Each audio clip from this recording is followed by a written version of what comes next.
Do you know which airliner has been in production for the longest time in history?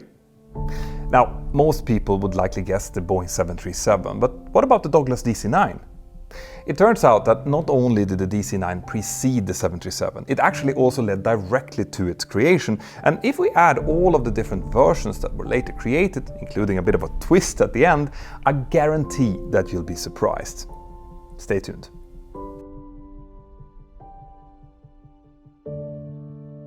This video is part of my Classic series, where I explore the history behind some of the most iconic airliners ever and how they helped shape the aviation world that we now know.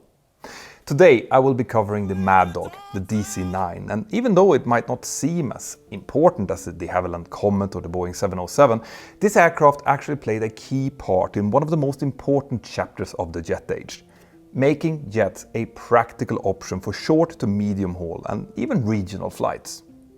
Now, if you don't think that sounds impressive, you should think about just how many Boeing 737s or Airbus A320s that the airlines are using today, compared to their bigger long-haul jets. Just to make that more clear, I'll give you an example. Until today, Airbus has built around 11,500 Airbus A320 family aircraft since they arrived in the late 1980s. The Airbus A330 is only a few years younger than its smaller cousin, but Airbus has only built about 1,600 of those. The big jets who cross oceans might be the ones that the airlines choose to feature in their ads, but the smaller single-aisle jets are the ones that really rule the sky, and the DC9 was a key part in making that possible. Now at this point, I bet some of you might be asking, hang on Peter, aren't you forgetting something? Okay, the DC9 preceded the Boeing 737, but what about the 727, the 707, the DC8s and even the Convair? They flew short and medium haul, so why aren't you counting those? Well, don't worry, I'll get to all of them except maybe the poor Convairs. But first, let's have a look at Douglas and what actually led them to design the DC9 in the first place. And in order to do that, we have to start by also looking at the DC8 and some of its earlier siblings. As I've explained in earlier videos in the Classic series, during the immediate post-World War II era, Douglas was the company to beat if you were an airliner manufacturer. Now, Boeing had some pre-war success with a few designs, and of course Lockheed had the beautiful and futuristic Constellation. But in terms of aircraft production volumes, Douglas was way ahead of both of them. Obviously, the DC-3 had already been successful before the war, and once the war was over, thousands of decommissioned military C-47s and other military DC-3 variants started flooding the aircraft market. Now, that was very bad for any manufacturers wishing to make and sell small airliners, but Douglas themselves had by then moved on size-wise. The larger four-engine DC-4 had entered service during the war as the C-54, and like the military DC-3s, a lot of military C-54s would later also enter the surplus market. But by then, Douglas had again moved on to the even bigger and more powerful pressurized DC-6, which flew for the first time in 1946. Douglas enjoyed good success with all of these designs, and they even made another, even better version, the DC-7, which first entered service in 1953. But to a lot of the company's critics, the DC-7 was just one step too far. With the benefit of hindsight, we can clearly see that Douglas maybe got a little bit too comfortable after the war, since the DC-4, 6 and 7 were basically incremental evolutions of each other, drawing from the even older DC-3. Now, except for some engine worries, these were generally reliable designs, but that meant that Douglas was practically asleep at the wheel when the jet age started at the hands of de Havilland and Boeing. So, why was that the case then, apart from the fact that Douglas had a successful line of piston engine airliners?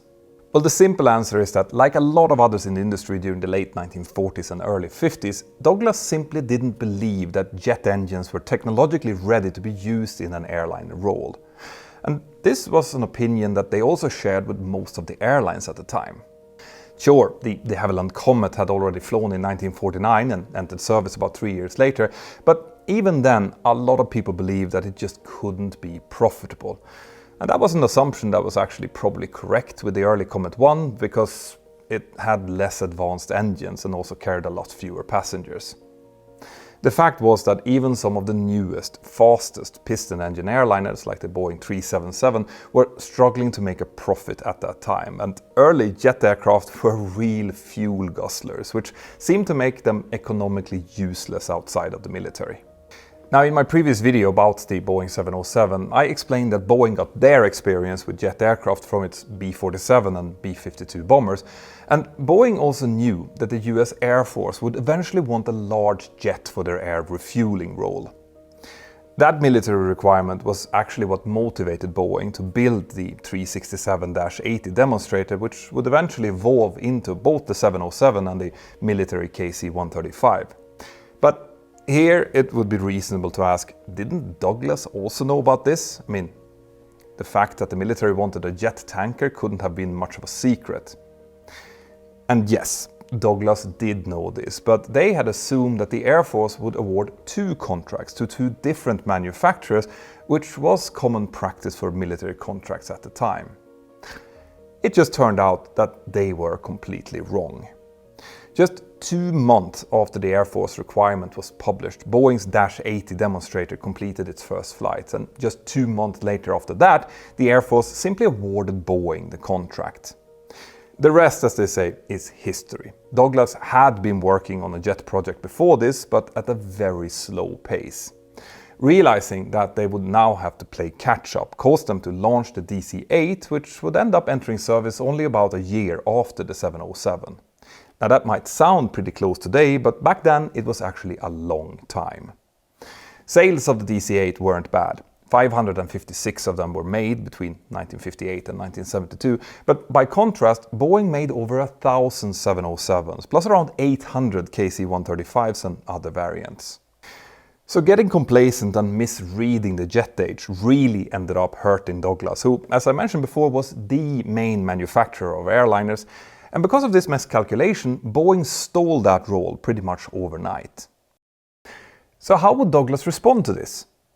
Well, that's where we eventually get to the DC-9, and it's covered really well in this article that...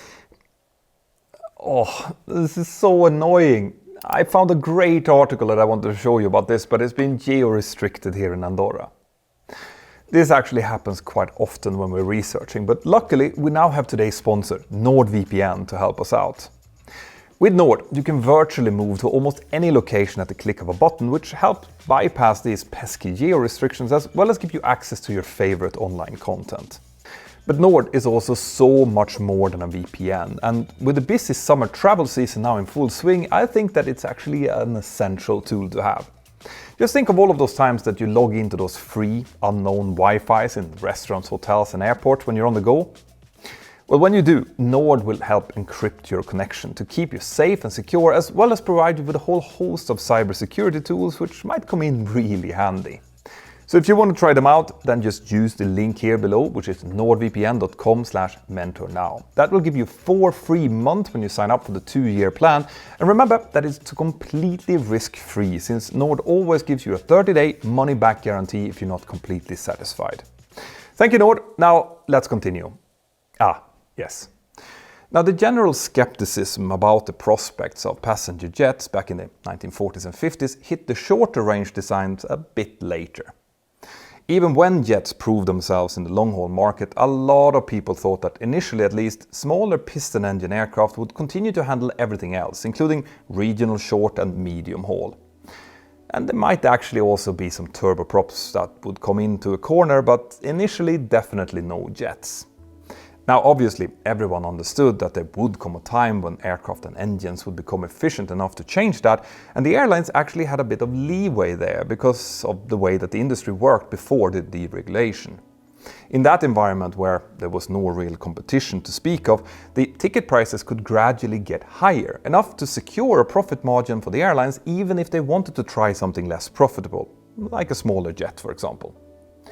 In the case of Boeing, in July of 1960, less than 2 years after the 707 had entered service, they introduced a variant called the Boeing 720. This was basically a medium-haul version of the 707 with fewer passenger seats, a simpler wing, less fuel capacity and also some other simplified systems. Now, the aircraft still had plenty of power in these 4 engines, giving it decent performance from short runways in hot and high conditions, and that ability to operate well in those circumstances gave this 707 variant a secondary role. So in effect, Boeing were basically hedging their bets a bit there. Even if there was little demand for jet like the 720 on shorter routes, they could still sell this aircraft to airlines that operated from challenging airports. The 720 ended up not selling very well. Only 154 of them were ever built, but since it had been a fairly simple adaptation of the 707, Boeing didn't really need to sell many of them for the program to be a success, which it also was. But the next step was obviously to design a jet specifically for the short and medium haul market, and crucially, Boeing's management decided to follow the same recipe with this as they had done with the 720. This aircraft was also going to be good at operating out of hot and high airports and short runways. Now, as I'm sure that many of you have already figured out, the aircraft that Boeing would design for this role was the fantastic Boeing 727.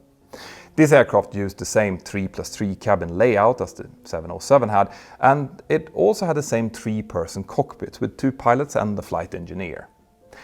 But instead of the 4 engines of the 707, the 727 would have 3 rear-mounted engines, because with that layout, with no engines hanging under the wings, it allowed the landing gear to be shorter, which meant that the cabin could sit closer to the ground.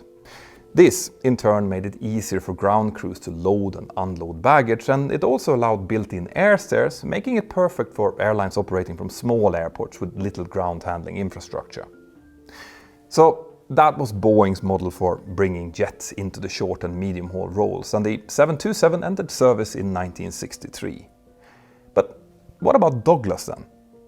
Well, like Boeing, Douglas had been thinking about a shorter range jet since the late 1950s, right after the DC-8 had entered service. Initially, they also thought of adapting the DC-8 itself to fit that role, pretty much exactly what Boeing had done with the 707. Now, that idea didn't entice any airlines, so Douglas soon gave up on that idea. But when Boeing announced the launch of the 727 in 1960, Douglas actually realized something. Boeing's choice of aircraft and engine configuration for the 727 could actually be seen as kind of an opportunity. Remember, Boeing wanted the 727 to continue the strategy of flying shorter routes and have the ability to operate from shorter runways. But what if that short runway performance wasn't actually necessary? Couldn't the plane be made simpler and more efficient in that case? Douglas thought of creating an aircraft that would be smaller than Boeing's 727, because in that way they would stay away from direct competition with Boeing, at least at first, and it would also make choosing an engine a bit easier. On top of that, if they made this new aircraft smaller, this would also allow Douglas to offer the airline something that was closer to the size of many piston engine airliners who were still in service at the time, making it a more straightforward replacement. Now, I should say here that all of these ideas didn't just come to Douglas from nowhere. Instead, they were heavily influenced by another really cool early jet, the sleek and beautiful Sud Aviation Caravelle from France. The Caravelle was an older design, which had actually used the fuselage, cockpit, landing gear and some other systems directly from the Comet under license by de Havilland. It had first flown in 1955, and even though it had a relatively long development time, it entered service in 1959, over a year before the 720, let alone the 727. And crucially for this story, the Caravelle had its engines in a tail-mounted configuration, and it only used 2 of its Rolls-Royce Avon turbojets, not 3. What this meant was that the Caravelle was actually the first ever twin jet with rear-mounted engines in this configuration. So frankly, it's really the Caravelle that deserves the credit of being the first proper short-haul jetliner. And the only reason it doesn't fully take that credit is because of its relatively limited sales. Now, I want to also be clear here. For a European design, the Caravelle actually sold quite well. 282 of them were made, which completely eclipsed the sales of planes like the Comet, the Hawker Siddeley Trident, BAC 111 and the Fokker F-28, all of which had the same short-haul roles. But Boeing would end up selling over 1,800 727, so even though the Caravelle was clearly a solid design, in terms of sales, it would likely have done much better if it had some strong backing from an American manufacturer. And that was actually exactly what Douglas initially wanted to do. Rather than develop their own jet, they approached Sud Aviation, proposing to help them to market and support the Caravelle in the United States, and if that went well, then perhaps Douglas could also build a production line there. Sud Aviation agreed, and Douglas actually did start promoting the Caravelle in America, but for better or worse, this agreement didn't produce any aircraft sales. Although we don't really know how active Douglas actually was in their promotion efforts. The Caravelle would eventually be used in the US by United and some others, but as for Douglas, they soon decided that the time was now right to design a new, clean sheet aircraft to fulfill the same mission they had intended with the Caravelle, just better.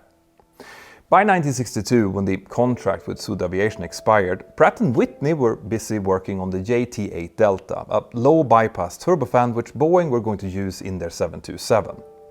And Douglas realized that this engine would work really well in a twin configuration on their smaller new concept, which they had chosen to call the DC9. It was then officially launched in 1963, with Delta Airlines being their launch customer, and from the very beginning, Douglas had done everything that they could to make this plane as simple as possible. An example of that was that it had a two-pilot cockpit without a flight engineer, and it also featured something that is relatively rare today: tabbed flight controls. I've explained that system in an older Mentor pilot video, and simply put, instead of using really powerful hydraulics to move the elevators and the ailerons, the flight controls of the DC9 were instead connected to small tabs at the rear of each control surface. Those tabs were then moved in the opposite direction of where the control surface was intended to move, and that caused aerodynamic forces to move the control surfaces into the desired position. This setup greatly reduced the force needed to power these controls, which in turn meant that in the case of, for example, the elevators, only cables were necessary, no hydraulics, whilst other controls still used hydraulics. This meant that the hydraulic system could be made simpler, and wires connected to the tabs of the ailerons and the flaps were used for manual reversion if the hydraulics would fail. Anyway, these choices of systems were a good example of how Douglas took great care in designing this aircraft so that it would be easy for the pilots to handle without an engineer and also affordable for the airlines. And it worked.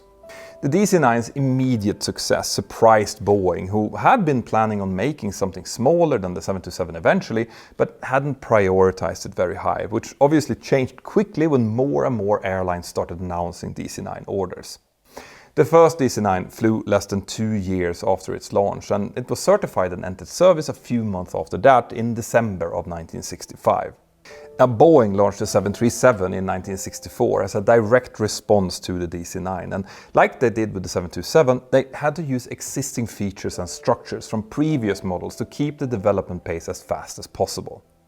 The 737-100 entered service early in 1968, over 2 years after the DC-9, and it is a little bit hard to imagine this today, but for the first several years, the DC-9 beat the 737 in sales very convincingly. In fact, a decade into its production run, the DC-9 had made over double the sales of the 737. Of course, we now know that the situation was later reversed, but that only happened gradually. As it turns out, the underwing engine layout of the 737 was just more efficient, allowing for a lighter airframe, and that's how Boeing's design eventually pulled the longer straw. But both of these types worked really well, so they kept evolving into new iterations over the years. As the 737 went through the Jurassic, the Classic, the NG, and finally the MAX generations, the DC-9 became the MD-80, initially called the DC-9 Super 80, then the MD-90 with its high bypass turbofans, and finally the MD-95, which became the 717 after McDonnell Douglas merged with Boeing. The production of the 717 then ended in 2006, so if we add it up with the rest of the DC-9 generations, we can say that in total they had a production run of about 41 years. Now, that is pretty long, but not close to the 737, which has already had 58 years behind it and still has many more years in the production left. So clearly there is no question that the 737 has had a much longer production run than the DC-9, right? Well, back in 2008, the Chinese Comac ARJ-21 took to the air for the very first time.